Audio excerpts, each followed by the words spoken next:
Selamat pagi, Assalamualaikum warahmatullahi wabarakatuh. Salam, Om Salam. Swastiastu, Nama Salam. Budaya, salam kebajikan, dan salam sehat untuk kita semua. Selamat bergabung di Enkia Webinar di setiap Sabtu pagi hari ini. Alhamdulillah kita setiap Sabtu istiqomah menjalankan webinar di pagi hari ini. Terima kasih teman-teman yang sudah join dan meluangkan waktunya, menginvestasikan waktunya untuk menambah ilmu yang luar biasa di pagi hari ini. Sebelum kita mulai ada sedikit peraturan, teman-teman harap menggunakan nama yang sesuai dengan nama aslinya agar memudahkan nanti Pak Aris dan saya untuk memanggil atau menyapa. Kemudian teman-teman jika ingin menggunakan background yang sama dengan saya dan Pak Aris dipersilahkan. Kemudian nanti teman-teman akan di-mute, namun teman-teman jika ingin bertanya bisa langsung raise hand dan langsung bertanya ke Pak Aris. Kemudian sekilas mengenai NKIA, NKIA Badan Sertifikasi ISO di mana di Indonesia ada 4 pilar bisnis. Yang pertama yaitu audit sertifikasi, untuk outputnya sendiri yaitu sebuah sertifikat ISO. Kemudian ada divisi assessment. Nah, divisi assessment ini untuk outputnya itu berupa laporan. Kemudian ada divisi training. Nah, untuk divisi training ini salah satu produknya yaitu webinar di pagi hari ini. Kemudian ada divisi software. Nah, ini jujur kita di sini jualan software ini yang berupa ERP untuk salah satu software yang kita jual.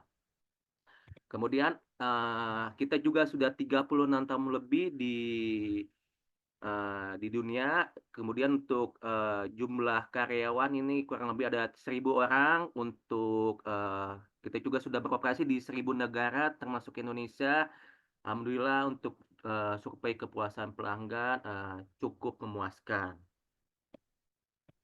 Nah, saya informasikan untuk event kita di pagi hari ini free alias tidak berbayar. Namun Bapak Ibu jika ingin mendapatkan e-sertifikat seperti yang di kanan, kemudian akan mendapatkan e-materi untuk webinar ini berupa PDF. Kemudian nanti ada 4 e-book yang akan dibagikan. Caranya gampang, Bapak Ibu bisa foto atau scan barcode-nya, nanti akan langsung terkoneksi ke WhatsApp saya. Silakan Bapak Ibu yang ingin mendapatkan item-item tersebut bisa difoto barcode-nya, nanti akan terkoneksi ke langsung ke WhatsApp saya. Nah, ini dia untuk bonus e-book nanti yang akan diberikan untuk yang berinvestasi. Ini yang related dengan tema kita di pagi hari ini yaitu change management. Ini ada 4 e-book yang akan dibagikan untuk Bapak Ibu yang berinvestasi. Nah, ini dia untuk topik kita di pagi hari ini. Alhamdulillah sudah hadir kembali Coach Aris Spinarto. Beliau akan membawakan tema webinar di pagi hari ini yaitu change management. Nah, teman-teman atau bapak-bapak dan ibu yang ingin bertanya atau ingin mengetahui change management lebih lanjut, dipersilakan dan untuk waktu dan tempat saya persilakan. Silakan Pak Aris. Baik, selamat pagi teman-teman. Assalamualaikum warahmatullahi wabarakatuh. Alhamdulillah pagi ini kita bisa berjumpa ya di pagi yang cerah dan panas. Dan jangan lupa seperti biasa Mas Aldo, kopi ya dan cemilan jangan lupa di samping Ibu dan Bapak semua. Oke, sebelum memulai tak kenal maka tak sayang, saya akan coba men-sharingkan dulu siapa saya yang belum kenal. Oke, semoga sudah terlihat. Ya, nama saya Aris Laspinarto, panggilannya Aris. Ya, saya mulai berkiprah di dunia bekerja tahun 92 di Samsung Metro Data, lalu pindah ke Mattel, lalu ke Jalan Motor, dan selanjutnya sampai terakhir saat ini saya sedang mengerjakan sebuah proyek di Askara Internal untuk menangani HR corporate ya. Nah, dengan judul yang cukup mengerikan ini, change management ya, itu dari beberapa perusahaan ini saya pernah mengalami secara pribadi tentang masalah change management bermula dari PT Philips Indonesia, Philips Lighting Indonesia ya di Surabaya. Itu saya mengalami proses change management. Lalu di BlueScope Steel juga pernah mengalami change management. Lalu di ESAP change management. Lalu juga di CBC juga melakukan change management. Jadi pagi ini sebenarnya relatif berat teman-teman ya program ataupun materi change management. Meskipun waktunya cuma dua jam, saya coba men-sharingkan beberapa hal yang cukup fundamental pada saat kita melakukan change management. Ini juga sedikit informasi ya bagaimana saya melakukan suatu proses di HRD sampai akhirnya sekarang alhamdulillah dalam proses membantu sebuah perusahaan untuk beradaptasi meningkatkan produktivitasnya. Nah, manajemen perusahaan sendiri, manajemen perubahan sendiri adalah proses dan teknik untuk mengatasi dan mengelola akibat yang dihasilkan karena adanya perubahan dalam sebuah perusahaan atau organisasi. Jadi bagaimana kita mengadaptasinya, bagaimana kita juga memikirkan apa yang terjadi pada saat terjadinya suatu proses yang akan berubah. Nah, biasanya ini kalau ada rencana-rencana perubahan ini memang kita tidak boleh langsung melakukan perubahan tanpa adanya suatu sosialisasi. Perilaku sikap masing-masing individu atau perusahaan organisasi juga dapat menjadi faktor yang mempengaruhi keberhasilan suatu manajemen perubahan. Nah, tadi alhamdulillah tuh dapat cerita dari Pak Budi ya bahwa tidak mudah apalagi bicara masalah DPR, bicara kementerian ya birokrasinya tentunya sangat-sangat itu ya bagi bagi kita yang mungkin gerak cepat itu mungkin akan terbentur dengan banyaknya birokrasi harus ke sana harus kemari. Intinya bahwa ada sebuah reaksi dalam pribadi kita ataupun dari pihak si orang-orang atau perusahaan yang akan mengalami perubahan tersebut tentunya berbeda-beda, ada yang bisa positif, ada yang negatif dalam reaksinya.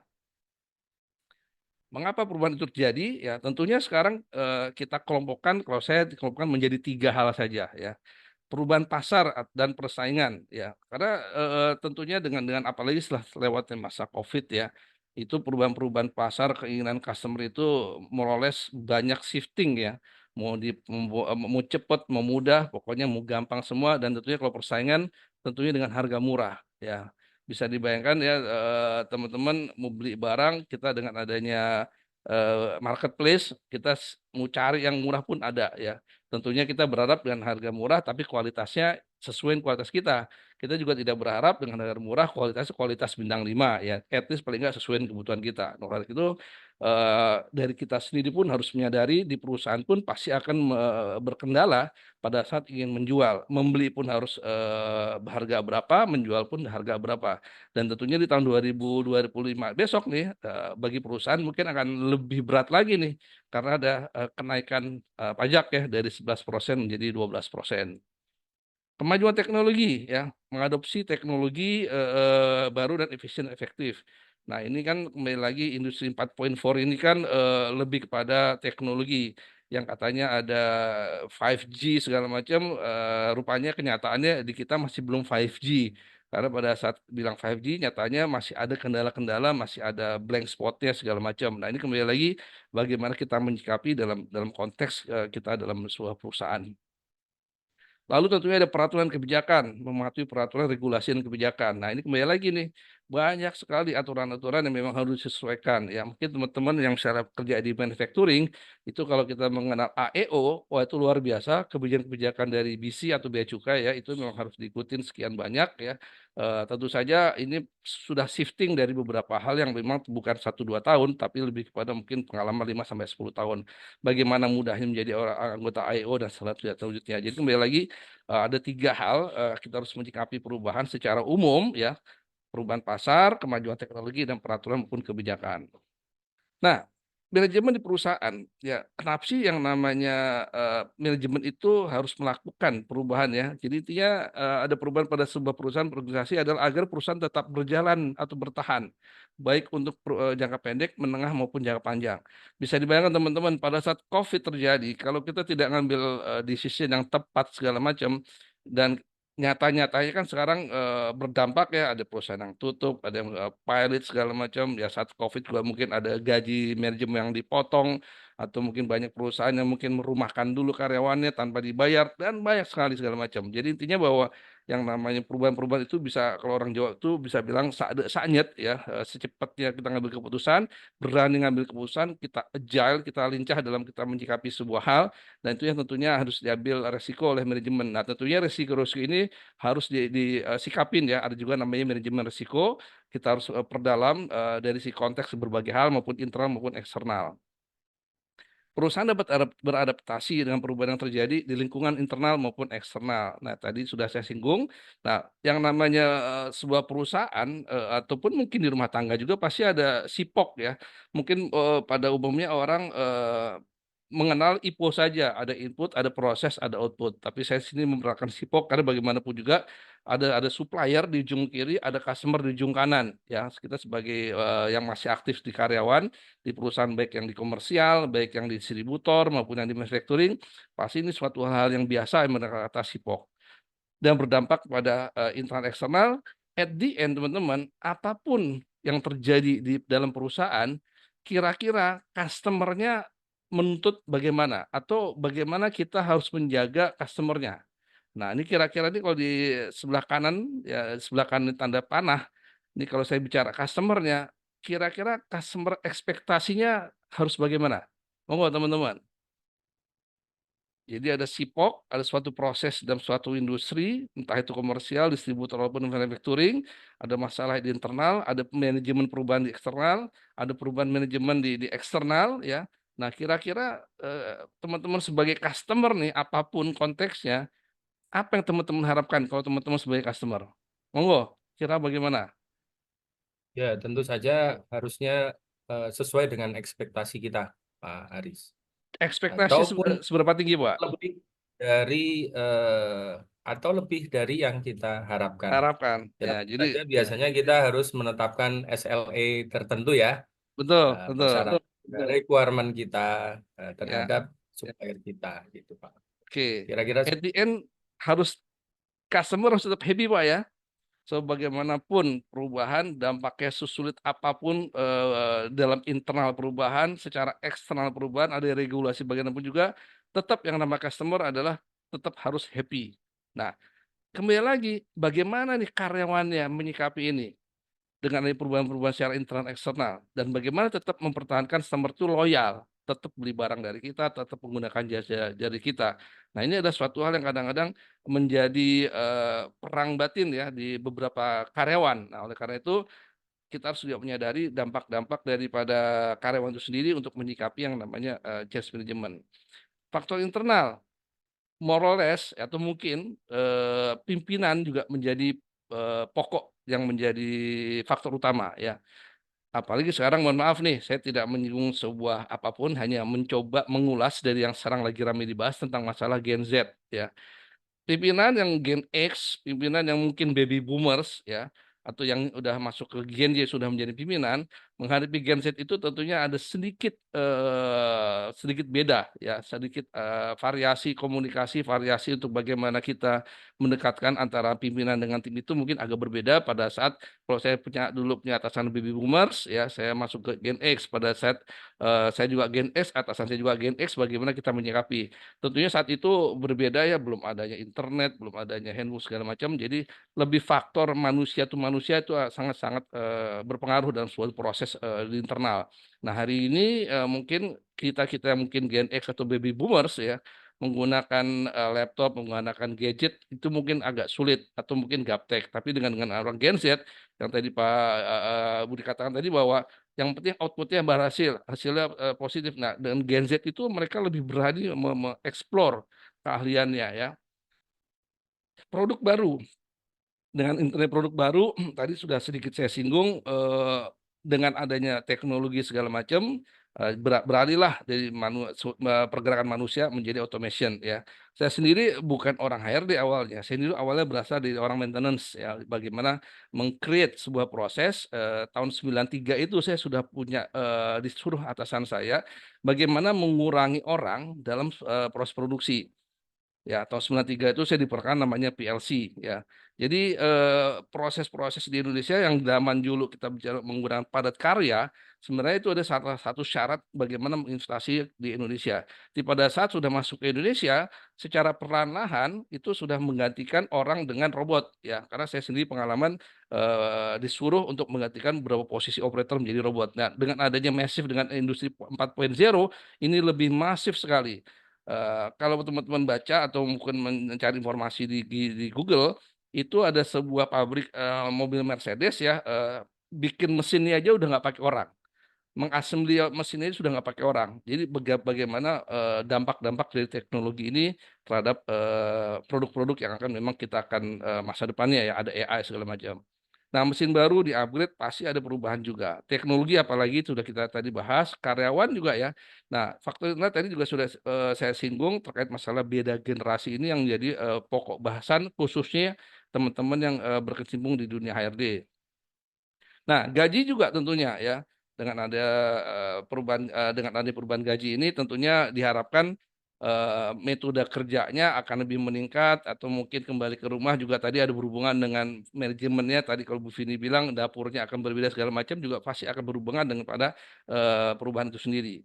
Lalu hasil internal audit. Nah, teman-teman tadi sudah ada yang pernah jadi auditor atau asesor, tentunya dengan hasil fundingnya, dengan temuannya, tentunya akan meminta pihak-pihak yang sudah kita audit itu melakukan suatu perbaikan, ya, continuous improvement, ya. Lagi-lagi ada perubahan, ya. Dulu waktu ISO pertama kali keluar 994, saya tipikal orang nggak mau diaudit. Karena pikiran saya dulu sangat-sangat orang tua banget ngikutin orang tua. Bahwa, "Ah, ini kerjaan saya, kerjaan gue ngapain mau tahu kerjaan gue sampai yang mau audit ya." Nah, tapi alhamdulillah setelah saya baca buku ISO tahun 94 itu, saya langsung shifting tuh ya. Saya langsung berubah. Saya langsung bilang teman-teman yang suka mengaudit saya bilang kalau Anda mengaudit saya tidak ada temuan berarti Anda yang problem. Karena apa saya berubah seperti itu, saya lebih enak kalau ada problem yang nemuin adalah teman saya, bukan atasan saya.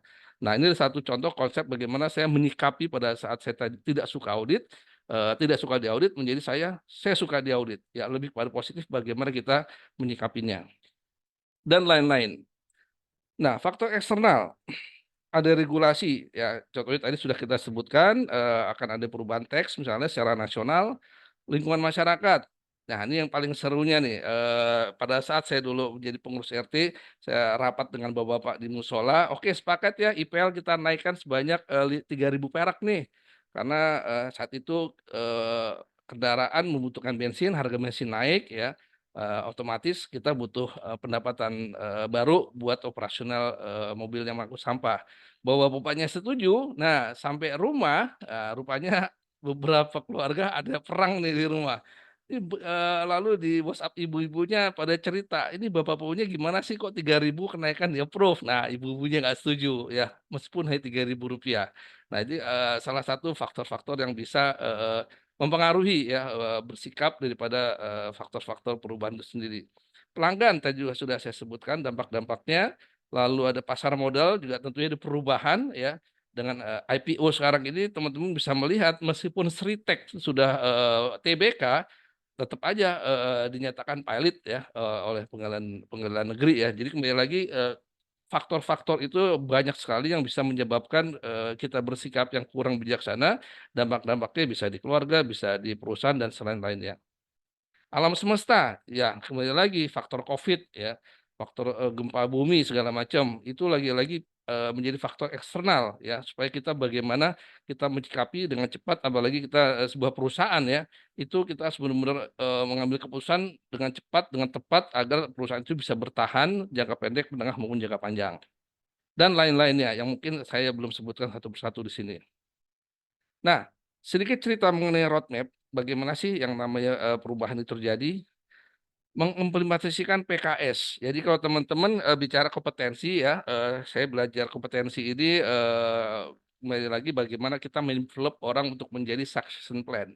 Jadi kalau kita bicara masuk kategori talent pool, talent management, kita ingat 3 huruf aja, PKS. Yang singkatannya ada dari pengetahuan, keterampilan, dan sikap. Teman-teman baca buku dari SKKNI aja ya, standar kompetensi yang nasional Indonesia, itu hanya selalu bicara PKS, pengetahuan, keterampilan, sikap. Hanya itu aja kalau kita bicara kompetensi. Pengetahuan didapat dari meja sekolah, yang mau S1, S2, S3, dan seterusnya. Keterampilan itu didapatkan dari jam terbang kita melakukan pekerjaan. Nah, sikap itu, behavior itu bisa dari lingkungan rumah, lingkungan kantor, dan selanjutnya.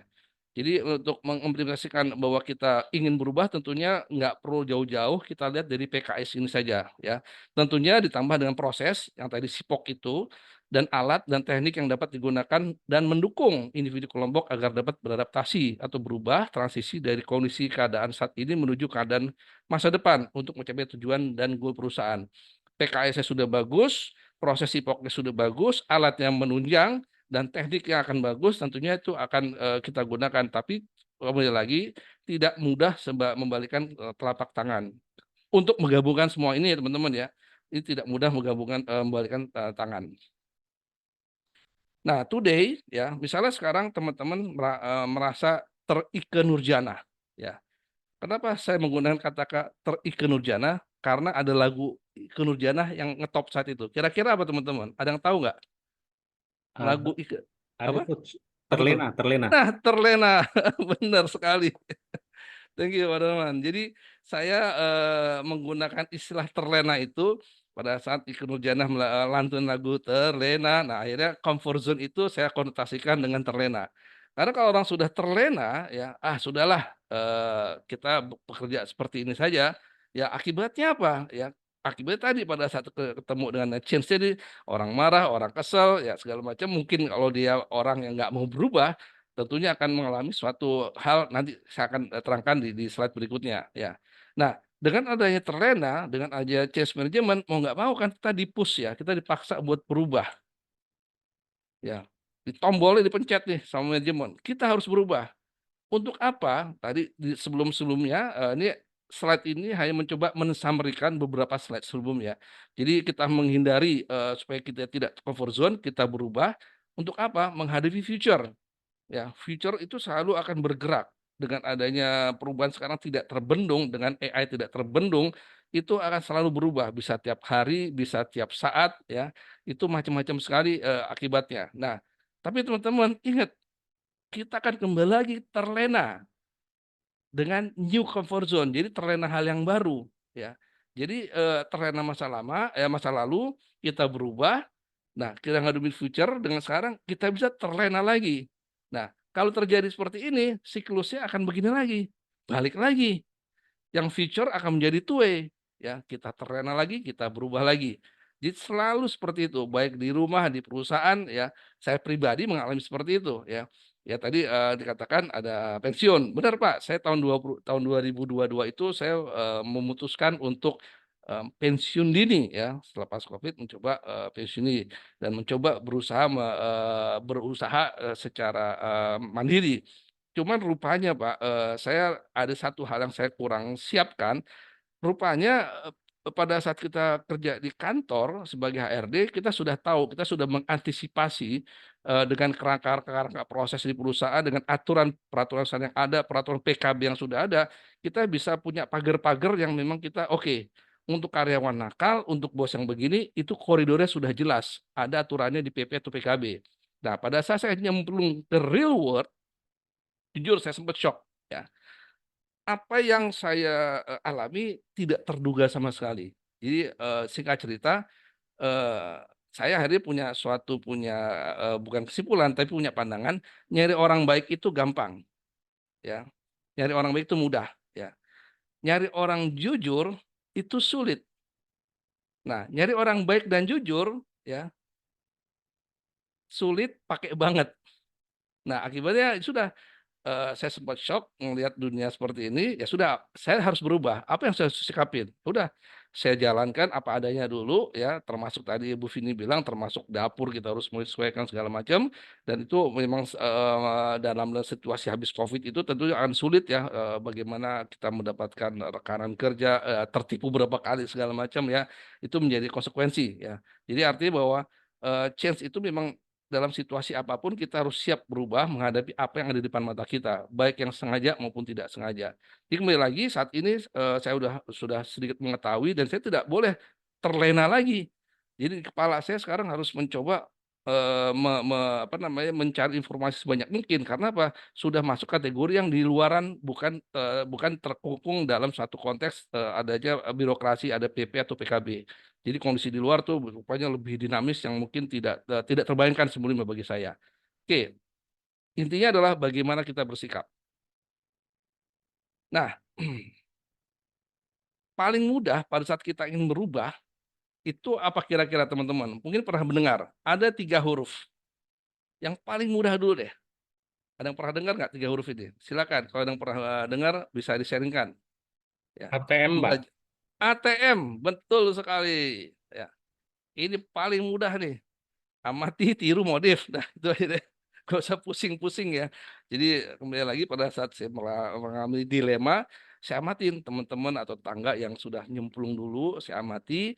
Oke, kayaknya ini bisa saya tiru deh ya. Oke, satu dua saya tiru, yang mungkin nggak pas nggak saya tiru. Akhirnya untuk menyesuaikan dengan kebutuhan, kita modif nih. Bagaimana kita bereaksi dari suatu hal yang mungkin kita anggap oke, kita sepakat ya kita sudah satu tujuan ya, tapi konteks ini bahwa prosesnya sipoknya agak berubah nih ya, kita modif ya. Ini adalah paling mudah. Nah, tentunya kalau kita mengenal konsep benchmarking ya, saya dulu waktu di Philips itu mengenalkan konsep benchmarking itu sangat mudah. Saat itu kita ingin belajar automation. Akhirnya kita pergi ke pabrik Nestle, ya pabrik susu yang saat itu kita anggap paling canggih tuh automationnya yang ada di Sidoarjo, Pasuruan sorry, yang ada di Pasuruan. Lalu kita belajar ke Unilever yang kita anggap dia paling bagus dalam deliverynya. Bisa dibayangkan kecap Bango itu bisa sampai pelosok suatu desa yang benar-benar antah berantah tapi bisa jualan Lifebuoy, bisa jualan kecap dan segala macamnya. Nah, kita belajar tuh dari Unilever ya.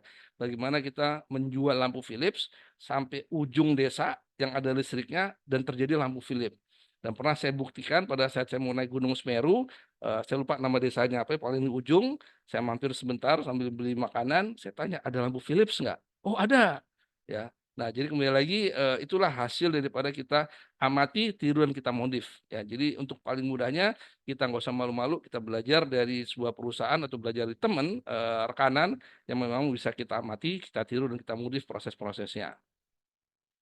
Oke, kita lanjutkan. Nah, kita bicara masalah tantangan dalam change management. Resistensi karyawan, tadi sudah saya coba sharingkan ya, bagaimana reaksi daripada baik yang tua, baik yang muda, baik yang Gen X, baik yang baby boomers maupun Gen Z, itu pasti ada resistensinya ya. Bagaimana resistensi perubahan itu macam-macam ya. Jadi nomor satu adalah komunikasi ya. Saya di akhir tahun 90-an itu saya pernah mendapatkan training dari sebuah konsultan ya. Akhirnya sejak itu saya lalu menancapkan 4K di diri saya ya. Berikut misalnya saya punya tim itu ada 4K. Pertama adalah komunikasi ya. Apapun masalahnya, apapun di depan saya selalu berkomunikasi supaya apa, mereka tim saya itu sudah terupdate dengan situasional yang benar-benar sama persepsinya ya. Jadi kita anggap mereka itu bukan sekedar atas bawahan, tapi sebagai partner bekerja. Sumber daya terbatas. Nah, bila mana ingin perubahan, wah kita harus berubah nih. Tapi lagi-lagi bagaimana keuangannya, ya. Jadi sumber daya di sini lebih lebih luas konteksnya, nggak bicara masalah uang saja, tapi bagaimana orangnya, ya kompetensi orangnya udah siap atau berubah. Yang sekarang saya lakukan, sekarang lagi membantu sebuah perusahaan. Secara dana ada, tapi secara sumber daya manusianya bagaimana kompetensinya, nah ini sedang masalah. Sedang digodok bagaimana persiapan tahun 2005 ini, bila mana ada perubahan begini-begini, mereka harus siap. Jadi programnya akan sangat banyak, khususnya pada saat development orangnya. Perencanaannya tentunya harus baik ya, step 1, step 2, step 3. Saya sampai diminta untuk bagaimana merubah konsep HRD yang ada di masing-masing unit, baik dari segi komersial, dari segi service maupun dari segi manufacturing menjadi suatu hire corporate ya. Nah, itu kita harus rencanakan dengan baik bagaimana penyusunan orangnya, bagaimana struktur organisasinya ya. Jadi gabungan antara organization development, kita bagaimana juga performance manajemennya juga saling berbeda pada saat kita melakukan suatu perubahan. Nah, kurang komitmen dari manajemen ya. Tadi saya bicara K pertama adalah komunikasi, K kedua adalah kita bicara masalah koordinasi. Nah, saya beranggap prinsip saya adalah kalau kita komunikasi, kita bicara dengan dua orang, dengan dua pendekatan, yaitu mendengar dan membicara dan mendengar. Dengan konteks yang sama, sampai level yang sama. Ya. Bila mana kita sudah yakin dengan teman kita, dengan atasan kita yang berdua itu sudah sama persepsinya, barulah kita melakukan koordinasi. Nah, koordinasi ini dalam konteks artinya lebih dari dua. Boleh tiga, boleh empat, atau makin banyak, terutama koordinasi. Karena apa? Selama kita berdua belum menyampaikan persepsi komunikasi, jangan pernah bicara koordinasi. Pasti akan hancur. Ya, karena banyak kepala itu akan banyak sekali pendapat. Makanya kita harus belajar namanya brainstorming. Ya, brainstorming itu suatu teknik bagaimana kita menyerap ide dari berbagai macam pihak, tapi tidak boleh dibantah pada saat wah kita nggak suka nih dia ngasih opini seperti itu. Nah, kita nggak boleh membantah tuh dalam sesi brainstorming. Jadi kita mengeluarkan unek-unek dari sekian banyak orang untuk mencari the best way pada saat kita sedang mengalami suatu masalah. Nah, pada saat sudah kita koordinasi sudah melakukan dengan baik, tentunya kita harus komitmen. Nah, makanya kalau waktu saya kerja dengan perusahaan-perusahaan asing, ya, bagaimanapun kita dalam ruangan meeting sampai mungkin tingkat tinggi ya, mungkin kalau bahasa orang-orang asing itu kadang-kadang keluar kata-kata BS, ya, keluar kata-kata F segala macam, ya. Tapi setelah ruangan meeting kita komit, oke ya, tadi kita rame di meeting, tapi kita ada kesepakatan kita harus begini-begini, ya sudah, setelah ruangan meeting kita ngopi bareng lagi, ya. Jadi garis besarnya adalah nggak ada baperan. Nah, kita komitmen dan fokus terhadap satu hal. Nah, ini tantangan-tantangan yang mungkin saya mudah mengucapkannya, tapi sangat sulit dilakukannya. Dan alhamdulillah ketiga hal ini pernah saya alamin, ya. Jadi kembali lagi bukan hal yang mudah, teman-teman. Proses ini memakan waktu bisa bertahun-tahun, ya, dalam konteks kita benar-benar menyadari bahwa tantangan itu selain ada di diri kita sendiri untuk berubah, apalagi kita akan mengajak sebuah orang banyak atau sebuah perusahaan dalam konteks perubahan yang benar-benar masif, ya. Nah, ini juga nih cara pandang berbeda. Tadi sudah saya informasikan, sedang berkoordinasi itu juga pasti ada cara pandang berbeda. Karena apa? Mungkin dari latar belakang pendidikan, ya. Latar belakang pendidikan yang baru lulus, yang mungkin sudah kerja 5 tahun, bahkan kerja 20 tahun, mungkin latar belakang pendidikan yang berbeda juga akan mendapatkan persepsi yang berbeda. Tingkat kepercayaan terhadap perubahan, takut, khawatir, aduh jangan-jangan, oh ntar begini, ntar begitu ya, kembali lagi pasti ada resiko. Komunikasi efektif terjadi konflik. Nah, tadi juga saya sudah sedikit menyinggung bagaimana caranya terjadi komunikasi efektif, satu level persamaan persepsi, ya. Kita bicara A, ya ujung-ujungnya harus A. Kita bicara Z, orangnya bicara masalah Z. Jadi nggak boleh keluar daripada konteks. Keterlibatan semua pihak. Nah, pada saat kita melakukan suatu change management, itu jangan pilih-pilih kasih. Ya, artinya, wah ntar dulu deh, jangan ngelibatin dia. Ya, mungkin orang-orang tertentu saja yang harus kita fokuskan. Nah, itu mungkin boleh saja sebagai pilot project. Tapi kembali lagi bahwa nanti akan ada terlibat loh, tapi sekarang porsinya adalah orang-orang ini saja. Nah, kecemburuan ini biasanya terjadi karena miskomunikasi, karena tidak diinformasikan di awalnya. Konsistensi, keempat, ya. Pertama adalah komunikasi, kedua adalah koordinasi, ketiga komitmen. Keempat ini yang saya pribadi sampai saat ini adalah konsisten tuh susah banget, ya. Kita sudah komitmen, ya, namanya iman adalah naik turun, ya. Pergi ke masjid, pergi ke musola, bagaimana kita menjadi konsisten? Ada aja ganjelannya. Yang namanya gangguan diganggu sama yang nggak kelihatan itu luar biasa. Nah, tapi dalam konteks perubahan, kalau saya sudah konsisten, sudah menjadi suatu hal yang menjadi kebiasaan, itu akan menjadi budaya. Jadi orang akan melakukan menjadi suatu hal yang tanpa ada paksaan. Nah, kegagalan adalah mengenali atau dan mendengar salah beda persepsi. Tadi sudah kita sambil latihan, ya, melihat bagaimana cara pandang melihat beberapa gambar. Lalu saat memulai suatu perubahan, ragu-ragu, kekhawatiran berlebihan. Sudah mulai, sudah bagus, ya. Sudah ada koordinasi, ya, sudah komit melakukan suatu perubahan, tapi tiba-tiba nggak konsisten, ya. Keempatnya nggak terjadi. Ya udah, akhirnya kembali lagi kekhawatiran berlebihan, mundur lagi, tidak jadi perubahan, ya. Lalu komitmen ini tadi di awal tadi kekhawatiran berlebihan, ujungnya tidak ada komitmen, ya. Udah semua akhirnya cuman omong doang atau NATO, talking only, ya, no action talking only. Jadi akibatnya banyak hal yang memang perlu dipertimbangkan sebelum perusahaan, khususnya kita di sini konteks bicara perusahaan, ya. Kita harus benar-benar mengambil atau belajar dari manajemen risikonya dulu nih, ya. Karena yang namanya perubahan itu resiko-resikonya memang harus kita perhitungkan. Ya, bagaimana orangnya, bagaimana dampak biayanya, bagaimana prosesnya, customer tetap harus bahagia, customer harus tetap happy, karyawan juga yang namanya perubahan tetap harus kita sikapi dengan bijaksana. Pasti ada karyawan yang kesel. Ya, siklus karyawan ya itu cuma 3K. Nah, kembali lagi saya ngomong tadi 4K, sekarang 3K. Siklus karyawan itu pada saat mau join pasti akan bilang kagum. Sama Pak, saya dulu ngeliat, wah keren di perusahaan. Top banget, jos banget orang orang Surabaya bilang, jos banget di perusahaan ya, top banget ya. Nah, sudah masuk ke dalam perusahaan ya, tiba-tiba ada suatu hal, loh kok begini? Kaget. Ya, saya pernah masuk perusahaan yang cukup bagus ya. Eh, oke lah di Indonesia mungkin nomor 2, nomor 3 ya. Kaget. Ya, tadi kagum terus kaget ya. Dalam arti kaget benar-benar di luar dugaan. Ini harusnya perusahaan ini nggak seperti ini loh. Harusnya ini manajemennya ngambil tindakan harusnya kayak begini loh. Kaget gitu. Pada saat saya ingin mencoba perubahan, tapi karena saya pribadi yang ingin merubah, ya bahkan saat itu saya menyemplung ke dalam proses perubahan dan kurang didukung sama manajemen Indonesia, akibatnya apa? Banyak otorisasi itu kewenangan saya itu disunat, dipanggil, Pak, udah Bapak nggak usah nangani ini, Pak nggak usah nangani itu. Wah, saya bilang kok aneh nih ya perusahaan sekaliber ini ya terjadi penyimpangan pada saat mau dikembalikan diluruskan kok sulit. Nah, rupanya setelah saya iseng-iseng menggali lagi, wah rupanya nama-nama di luar dugaan yang terlibat dalam konteks yang kurang tepat itu, ya akibatnya apa? Ya udah, saya milih K3 deh akhirnya.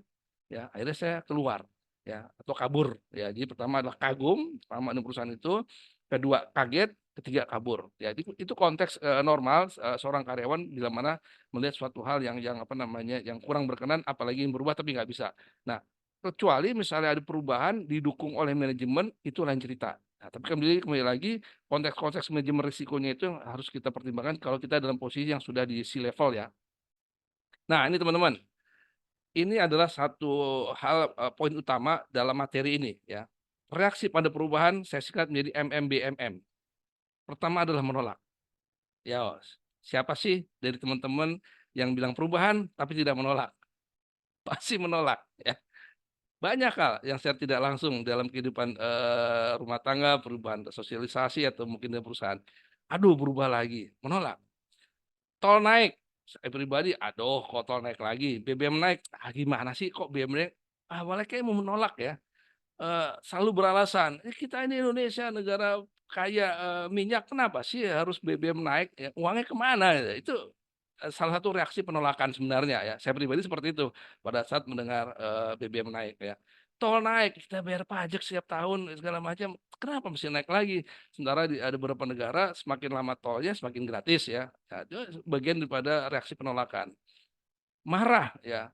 Marah itu benar-benar sampai yang sudah tingkat yang pokoknya gue nggak terima deh. Nah, mencoba untuk tidak menerima apa yang akan terjadi ya, melakukan perlawanan ya, entah itu komplain, menulis di apa namanya sosmed dengan menghujat si A si B segala macam, pokoknya melakukan perlawanan dengan harapan mau dirubah. Apakah berubah? Enggak ya. Akhirnya berjuang. Ya sudahlah ya.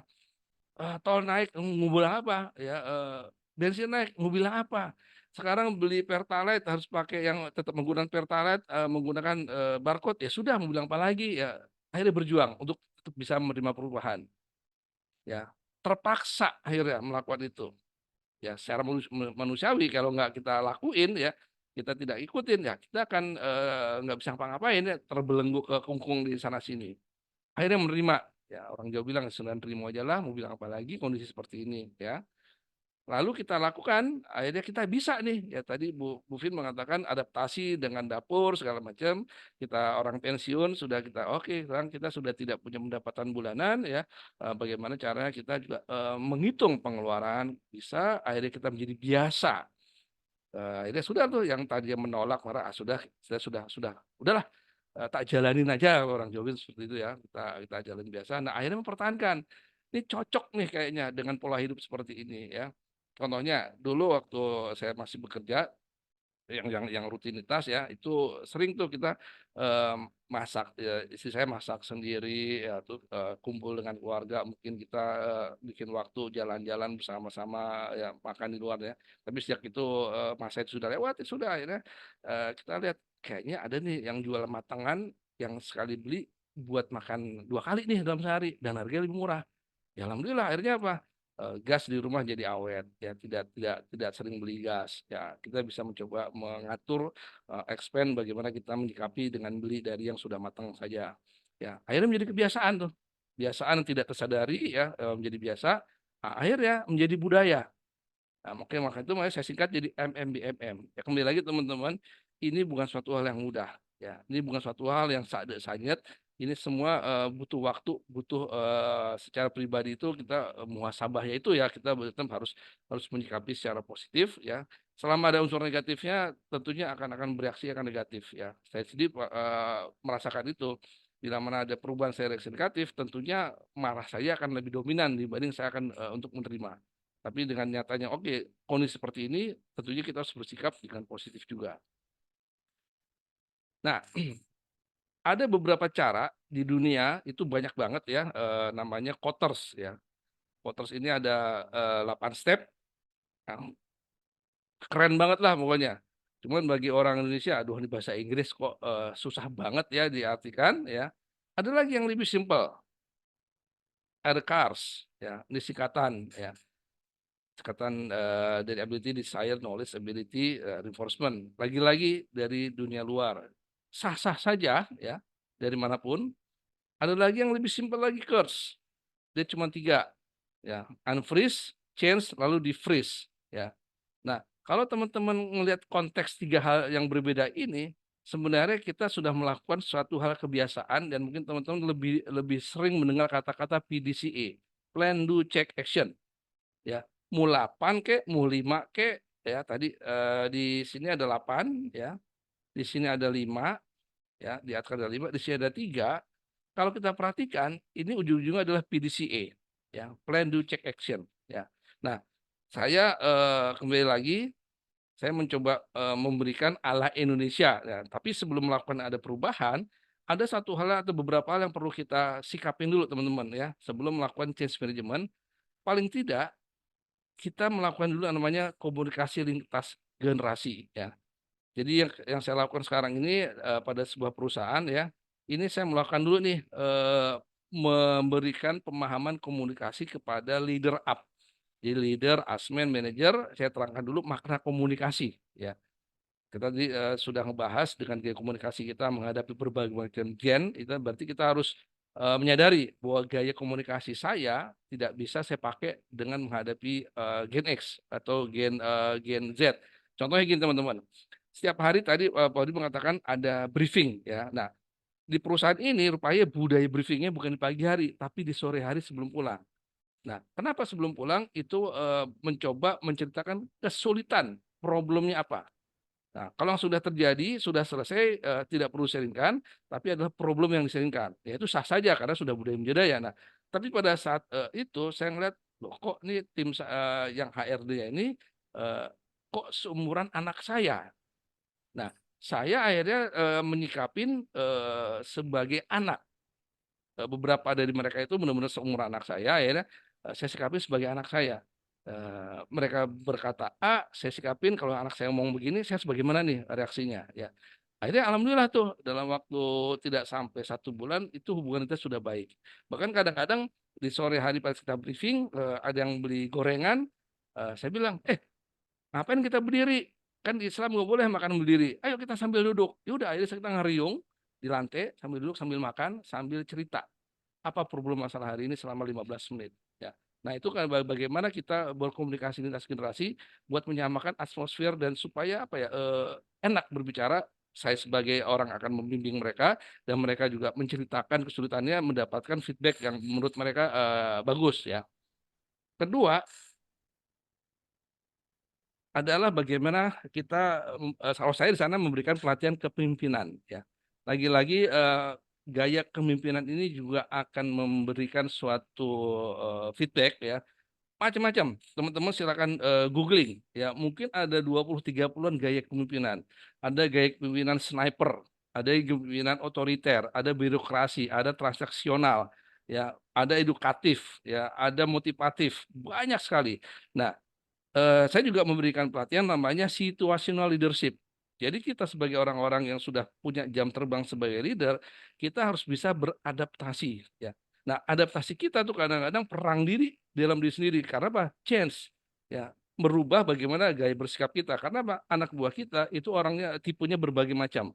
Nah, bagaimana caranya kita menjadi suatu orang dengan satu sikap, tapi ya bisa diterima oleh tim kita yang mungkin dari berbagai macam suku, berbagai macam umur. Lagi-lagi pelatihan kepemimpinan ini juga bukan suatu hal yang mudah, lebih kepada kita disiplin kepada diri kita sendiri. Karena saya punya keyakinan menjadi role model itu suatu hal yang kita harapkan sebagai pimpinan. Bagaimana caranya tim kita mengikuti kita, ya. Nah, saya ingat dengan filosofi pernah atasan saya pernah bilang, udah Riz, kamu sebagai kayak ular aja, ya. Ular ke depan pasti buntutnya ke depan. Ular kepalanya ke kiri pasti buntutnya ke kiri. Nah, jadi akhirnya sejak saat itu saya selalu mencoba sebelum melakukan suatu proyek atau melakukan suatu hal yang disepakatin oleh tim, saya biasanya akhirnya seperti konotasi seperti itu. Oke, saya sebagai ular arahnya mau kemana nih? Lalu dirundingkan dulu ya dengan berbagai macam atmosfer yang akhirnya sepakat kita komit kita akan menjadi suatu tim yang solid ke depannya. Nah, ini akhirnya terakhir langkah ketiga adalah kita coaching mentoring. Ya, teman-teman kalau kita bicara masalah talent management, kita sudah mengenal namanya nine box. Nah, di nine box itu kita harus bisa mengenali kapan kita sebagai mentor, kapan kita sebagai coaching, kapan kita sebagai delegator, ya. Asal jangan kita menjadi sering-sering melakukan konseling. Nah, kalau kita sering melakukan konseling itu artinya ada karyawan yang sering bermasalah. Tapi kalau kita bicara mentoring, coaching dan delegator itu kita bicara konteks yang positif bahwa kita mengembangkan suatu tim yang akan solid. Oke, nah, ini saya bagi-bagi juga ya pelatihan-pelatihannya. Di Teamworks ini pun ada sesi 1, sesi 2. Leadership itu ada leadership 1, sesi 2. Dengan harapan kenapa?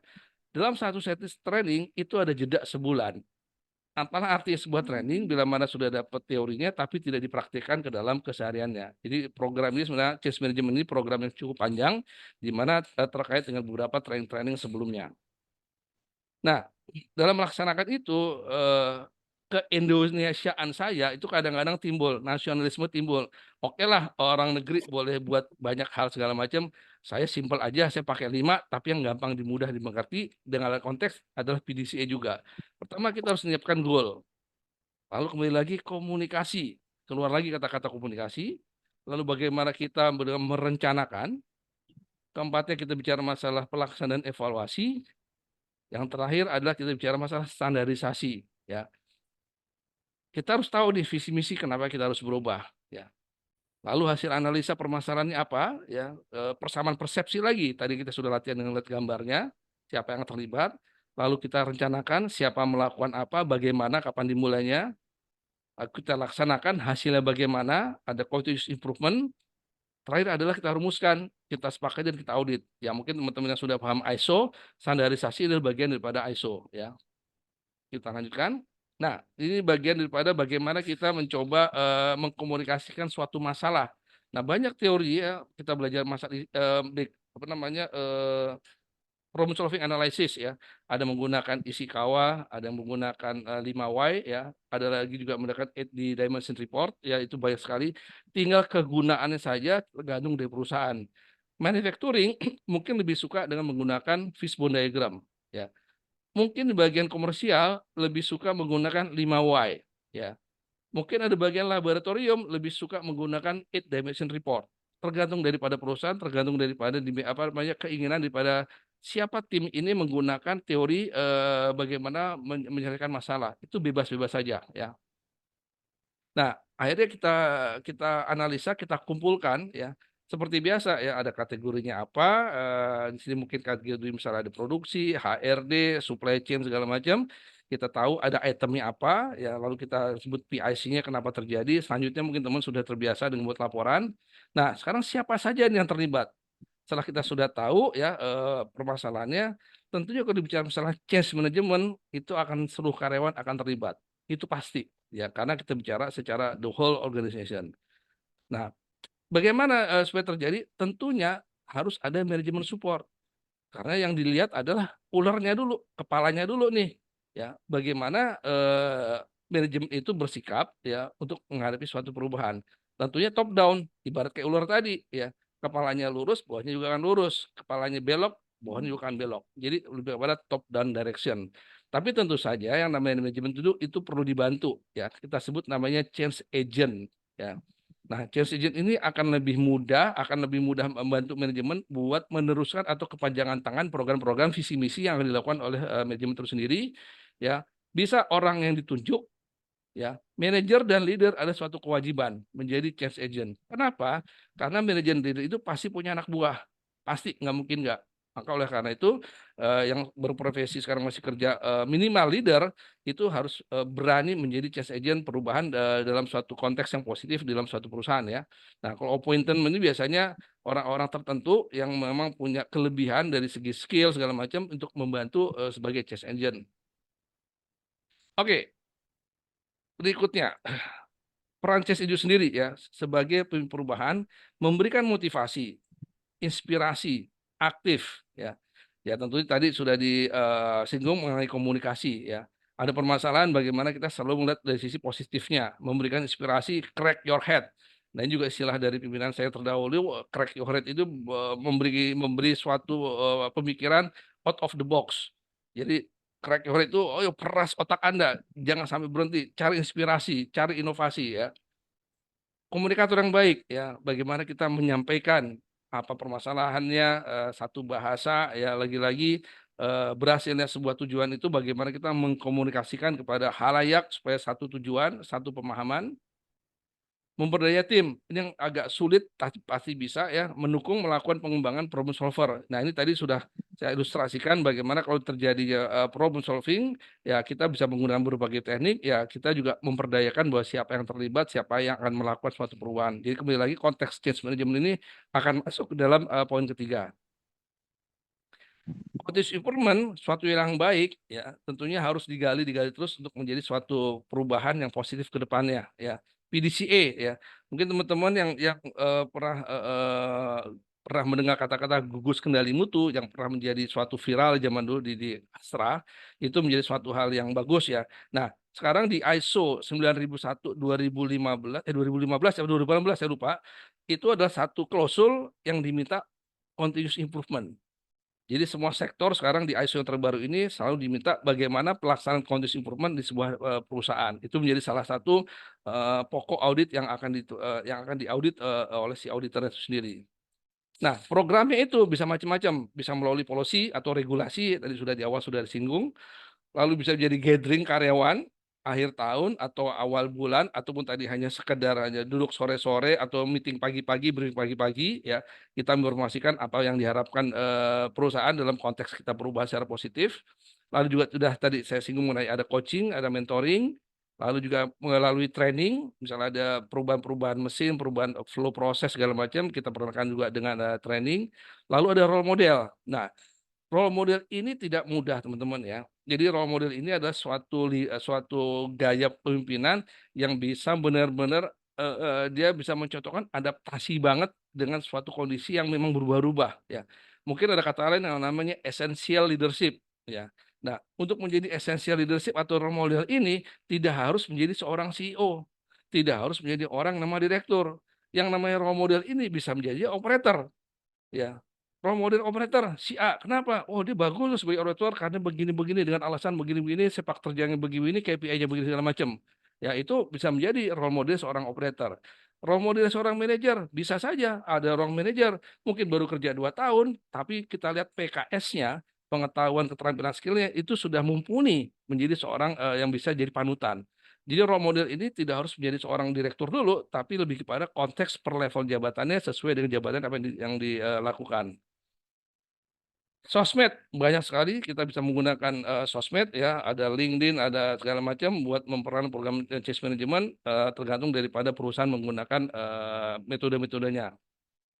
Nah, berikutnya kita laksanakan tentunya teman-teman sudah mengenal KPI ya, kita sudah punya tahu bagaimana setahun kita berjalan, bagaimana leadership-nya, kalau memang ada penilaiannya.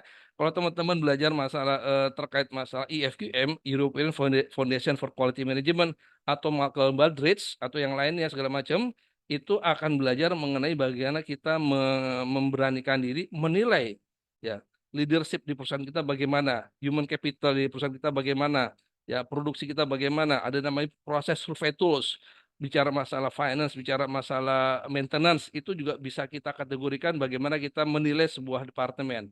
Kita lihat perjalanan setahun apakah naik turun, ya kita pelaksanakan. Kita juga harus bersikap gentleman. Kalau misalnya suatu perubahan, ada suatu penurunan, kita harus bersikap oke, enaknya bagaimana supaya kita bisa menaikkan lagi KPI kita. Nah, ini tadi sudah saya share, kita catat semua. Nah, lagi-lagi teman-teman ya, melakukan suatu pencatatan apapun hasil KPI ini bukan suatu hal yang mudah juga, membiasakan kita mencatat. Ya, dengan era teknologi ini tentunya kita minta tolong teman-teman IT atau mungkin konsultan yang bergerak di bidang IT buat membukukannya secara elektronik ya.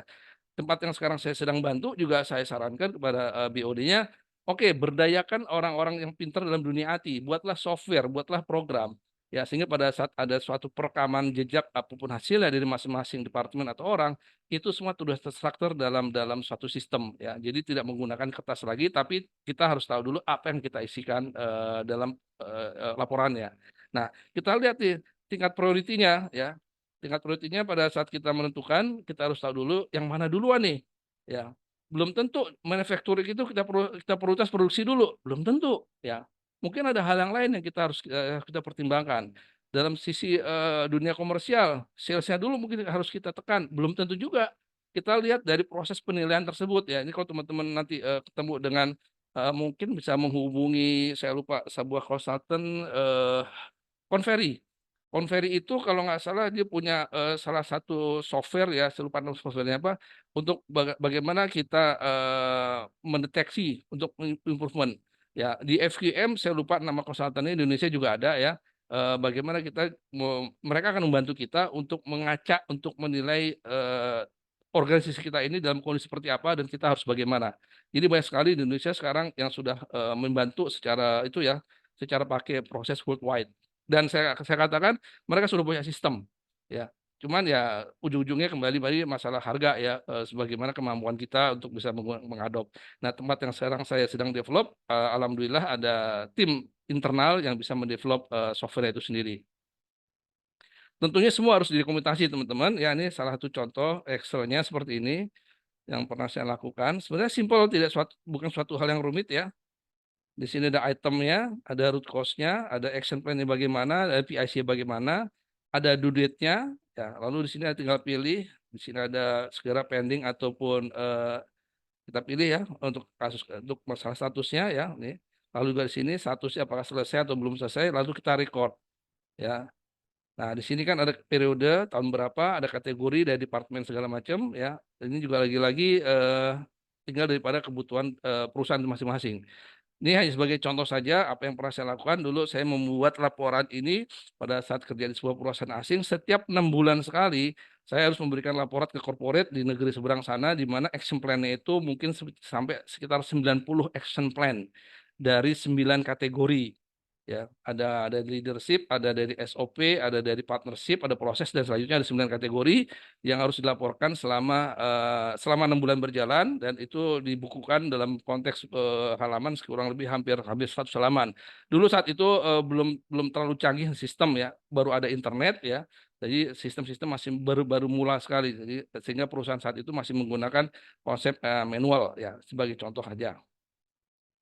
Lalu juga nah ini lagi-lagi bila terjadi konflik ya antara satu dengan yang lain, ini juga saya lakukan dengan ini ya. Ini saya memberikan contoh real case ya. Di sini ada contoh ya, ini ada formnya, ini contoh seperti ini. Jadi saat itu tim saya itu dengan orang finance ada suatu masalah nih terkait masalah teks PPh 21 ya. Jadi pemahaman tentang pelaporan teks 21 selalu berbeda dan sering terjadi kesalahan perselisihan pada saat rekon data. Hampir tiap bulan saya masuk perusahaan itu kok di antara tim saya dengan finance bicara teks bermasalah ya. Akhirnya kita sepakat deh, ayo kita perbaikan, lalu berbagi ya. Kedua adalah berbagi apa yang ingin capai. Tentunya yang kita harapkan adalah perhitungan Tax 21 ini benar ya terkait total yang diterima oleh karyawan supaya ntar gaji karyawan itu sudah pasti terbayarnya berapa karena potongan dari Tax 221 ya. Lalu apa yang perlu dilakukan secara berbeda ya. Ya di sini kita sepakat pelajari hukum PPh 2 bersama-sama. Lalu 2 minggu sebelum perhitungan payroll membahas khusus item tax, lalu memastikan data rekon hasilnya sama sebelum dilaporkan, lalu membangun komitmen kemitraan ya. Saling terbuka dalam berkomunikasi, laporan yang akurat, gaya bicara dan dengan perasaan, lalu setiap bulan dan atau hal penting lainnya. Nah, ini di internal tim saya dengan tim finance. Nah, saya sendiri juga membuat seperti ini dengan partner saya yang ada di negeri seberang. Karena apa? Kadang-kadang orang-orang di negeri seberang itu tidak paham dengan hukum ketenagaran Indonesia. Jadi istilahnya mereka, Aris, pokok kayak gini. Saya bilang, no way, saya nggak bisa melakukan seperti itu karena begini segala macam. Nah, oleh karena itu, karena sering terjadi perbedaan pendapat dalam satu hal, akhirnya kita sepakat ya, kita akan belajar sama-sama nih masalah ini di hukum negara sana seperti ini, di Indonesia seperti ini. Contohnya gini, pada saat saya belum masuk terjadi kontrak karyawan ya, kontrak karyawan itu berada di Pekanbaru tapi kontraknya menggunakan kontrak dari Singapura ya. Saya bilang sama bu saya yang di negeri seberang sana bahwa ini nggak berlaku nih ya, bahwa kontrak ini nggak berlaku dari hari pertama karyawan kerja saya udah nggak berlaku. Jadi saat itu karyawan itu mau di stop kontraknya, saya langsung nggak bisa. Karyawan ini dari pertama kerja adalah menjadi karyawan tetap karena salah menggunakan kontrak, karena kontrak Singapura tidak berlaku di Indonesia. Nah, terjadilah diskusi yang cukup seru dengan pimpinan saya yang di Australia. Akhirnya setelah saya jelaskan hukum Indonesia seperti ini, saya jelas semua kalau Anda ingin memberhentikan dengan dia kerja sudah sekian belas tahun, kompensasi jatuhnya PHK sebanyak sekian. Akhirnya dipertimbangkan orang itu tidak jadi di PHK ya. Dengan konteks dia langsung menjadi karyawan tetap. Nah, seperti itu yang akhirnya menjadi sinergi yang positif ya saat itu pada saat kita menemukan suatu perbedaan di mana kita harus cari suatu hal yang positif buat keberlangsungan perusahaan itu sendiri. Lagi-lagi tidak mudah pada saat pelaksanaannya. Kita lanjutkan dulu. Nah, langkah terakhir adalah kita membukukan ya apa yang sudah kita lakukan, keberhasilan itu ya dibuat sebuah SOP lalu diaudit. Nah, kembali ke teman-teman, untuk membuat SOP itu banyak saat ini ya saya melihat banyak karyawan itu ya yang saya alamin ya secara pribadi itu males menulis ya. Males menulis apa yang mereka kerjakan. Padahal prinsip ISO itu paling gampangnya ya, paling gampang prinsip itu adalah lakukan yang Anda tulis, tulis apa yang Anda lakukan. Kita jangan melihat konteks yang lain dulu deh. Ya. Kita yang paling mudah seperti itu, lalu diaudit. Diaudit dengan konteks apakah konsisten nggak nih dilakukan dia. Nah, bila mana memang tidak konsisten, pasti ada temuan. Materi di awal saya sudah informasikan, saya pribadi dulu, saya nggak suka diaudit. Tahun 94 pada saat ISO keluar. Tapi setelah saya tahu marwahnya ISO, dan akhirnya alhamdulillah saya menjadi MR ISO, jadi enak malah saya diaudit malah enak karena yang menemukan problem adalah bukan atasan saya tapi adalah teman-teman saya pribadi sehingga pada saat pelaporannya si area kerjanya si Aris sih ada problem tapi sudah ada action plan-nya. Nah itu menjadi suatu hal yang di mata bos yang secara positif udah anak buah gue udah nemuin masalah kok udah bisa jalan sendiri misalnya masalah that's it sesimpel itu akhirnya. Nah tapi sampai titik seperti itu kembali lagi tidak mudah ya bagaimana kita menyadari pentingnya namanya SOP. Oke, nah ini kembali lagi teman-teman. Ini akan berulang ya. Seperti tadi, terlena, berubah, new terlena. Kita kembali lagi menjadi terlena awal. Sama seperti ini. Kita sudah berhasil berubah, ya. Tiba-tiba perubahan lagi nih. Apakah kita menolak? Apakah kita marah? Tergantung dari kita. Kalau memang kita sudah sering mengalami perubahan, ini panahnya tidak ke menolak. Ini panahnya langsung ke menerima lebih singkat jadi prosesnya. Tidak ada menolak, tidak ada marah, tidak ada berjuang. Karena sudah terbiasa, suatu saat pasti akan berubah. Ya, pasti akan ada suatu kebijakan perubahan. Ya sudah deh, kita terima aja. Jadi kalau kita sudah biasa menerima suatu change management, ini panahnya tidak ke atas, tapi temanannya langsung ke menerima. Jadi akan lebih mempersingkat prosesnya. Tapi lagi-lagi itu bukan suatu hal yang mudah. Nah, ingat teman-teman, suatu keberhasilan namanya perubahan, jangan lupa kita nggak mungkin berhasil kalau kita kerja sendiri. Kita berhasil karena tim, ya. Saat saya menjadi pimpinan HRD, tentunya saya berhasil karena tim saya. Jangan lupa kita merayakan bersama-sama, ya. Entah kita makan dengan gorengan bareng-bareng, kita ngopi bareng-bareng, atau mungkin sekali waktu makan di luar, mungkin minta minta atasan, Pak, Bu, minta dong dana di perusahaan nih, kita mau merayakan sukses seperti ini, atau mungkin bisa melakukan dengan gathering ya, perusahaan bersama-sama berhasil melakukan dengan company gathering atau employee gathering atau family gathering dan segala macam. Jangan lupa ini kita melakukan ini. Dan paling simpelnya untuk dunia manufacturing, jangan lupa mengatakan terima kasih ya teman-teman kepada operator tentunya, dengan menepuk pundaknya segala macam. Itu bagi seorang operator itu sangat suatu yang wah banget ya, bila mana seorang director atau manajer mengatakan seperti itu di depan para karyawan, bahwa keberhasilan itu bukan karena dia sendiri tapi keberhasilan dari sebuah tim besar. Ya ibarat seorang Ronaldo nggak mungkin menjadi tersohor bila mana tidak didukung dengan si penyuplai bolanya. Seorang Messi juga tidak bisa menjadi seorang tersohor, David Beckham juga tidak bukan jadi orang tersohor bila mana dari tim suplai pendukungnya itu tidak mendukung proses sehingga dia menjadi orang nomor satu atau yang terkeren lah di dalam tim sepak bolanya. Oke, teman-teman, kayaknya ini adalah slide terakhir. Ya, Oke, Pak Aris, ini waktu sudah iya, masuk zuhur juga ya Pak Aris ya. nggak berasa. Nggak terasa. Oke, baik. Kalau gitu izin Pak Aris sedikit penutup dari saya Pak Aris ya. Silakan, silakan. Sorry tadi, terima kasih Pak Hendy atas itunya koreksinya. Benar, benar. Microsoft, Bill Gates, Steve Jobs, Apple. Maaf, maaf. Ya, kebalik-balik saya. Terima kasih, itu responnya. Thank you, thank you. Oke, baik.